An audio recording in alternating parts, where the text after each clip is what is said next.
So before I get into this, I want to say that I usually do not do follow-up videos, but this particular topic has a few extra plot twists and variables that I think we need to discuss.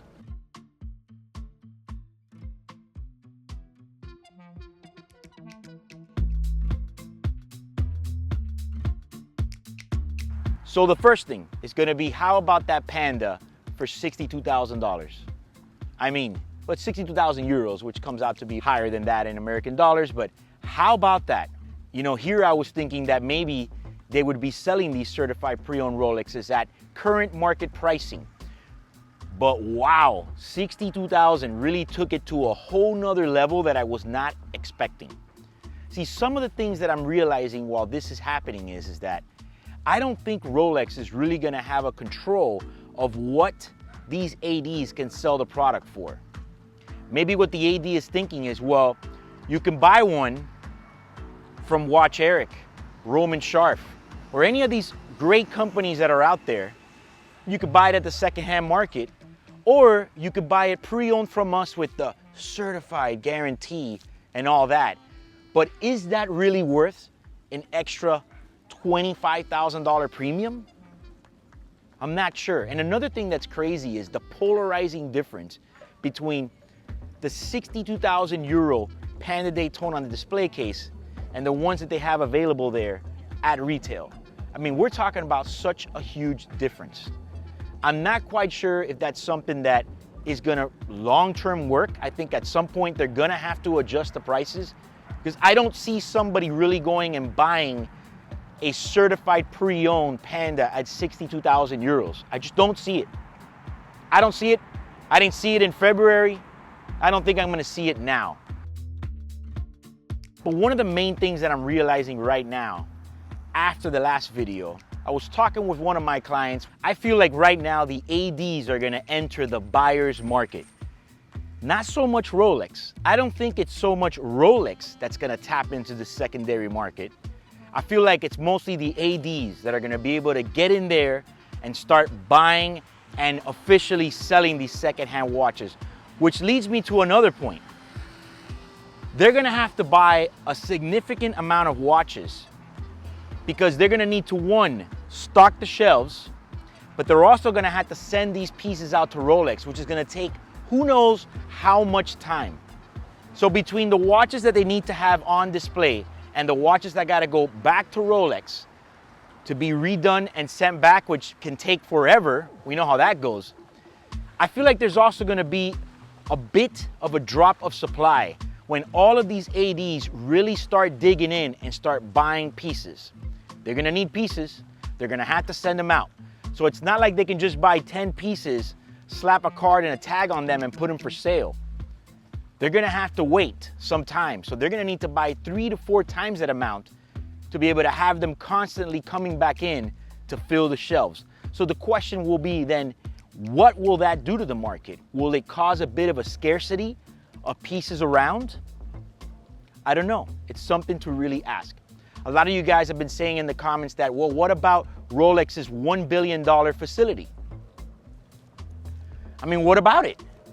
They're probably gonna build a $1 billion facility. There's no doubt about that. I mean, when Rolex does something, anything, they don't do it temporarily, they do it long term. If they're gonna go through with this $1 billion facility, factory, whatever it is that we're gonna call it, when they do things to last, just like their watches. So what are they gonna do with this building? Beats the hell out of me, I don't know. I don't work for Rolex. I would assume they're either gonna ramp up production, maybe. Maybe they're thinking about what's the future and the popularity and the demand that they might have to meet. And also, you know, maybe a good section of that is gonna be for this certified pre-owned program. I highly doubt that they need a $1 billion facility for the certified pre-owned program.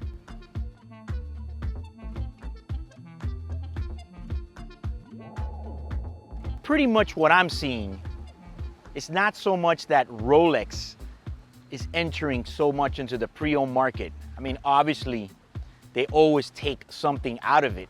But I feel that the ones that are really gonna be entering the pre-owned market is gonna be the authorized dealers. I don't know what the deal is. I don't know if they get a part of the sale. I don't know the way it works, or maybe just the Maybe just getting the recertification is where their money and dollar amount is on every deal. But now it raises the question is the AD really that type of person that people are gonna wanna come to for these pre-owned pieces? I mean, I'm sure there's gonna be a lot of guys out there that don't have somebody that's, and I understand there's many different areas in the world that perhaps don't have the possibility to come and have someone help you buy a pre-owned watch like me, where I can walk you through it, show you everything and be transparent. There are people in remote areas or different cities where they don't have that many options, and then maybe they're forced to buy online, and some people don't want to buy online. I get that, totally understand.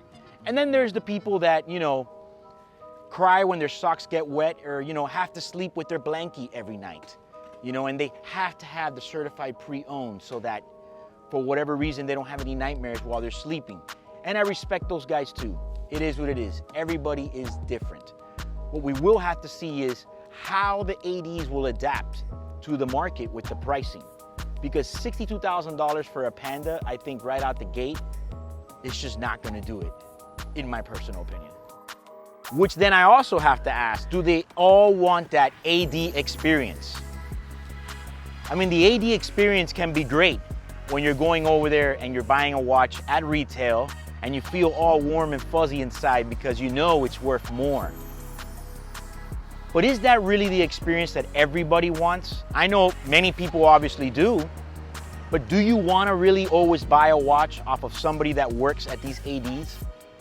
Now, I know a lot of these guys, and they're really nice people, but I also know a lot of them that are very rude, are a bit pretentious, think that they're better than you, pay you no attention, and just kind of give you that effect where they feel they are better than you. And we know that most of these sales reps at the authorized dealers can't afford to buy one of these watches themselves. Not all of them, but some of them. I just get a lot of stories, and I've experienced them myself at times, years ago, where the representatives at these ADs just kind of treat you bad. They don't give you that nice, welcoming service. And we've heard this before, car dealers as well.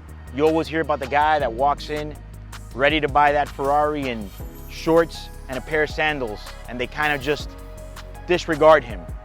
You know what I'm talking about. I mean, it can't be worse than what's been happening the last 3 or 4 years, where people could buy a watch for way less at the AD than they can in the secondhand market.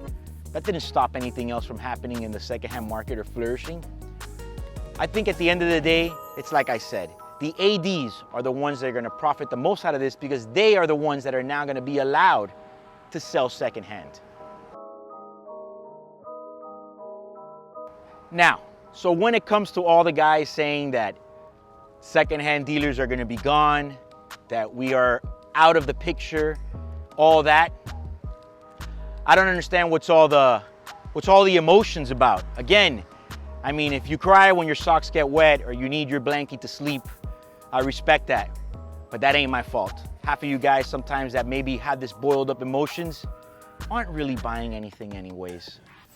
But the truth is, if Rolex wanted to immediately exterminate the new watch flippers, of course, we're talking about the guys that go into the boutiques, buy the watches at retail, and immediately flip them, just straight profiteering, no professional background with this.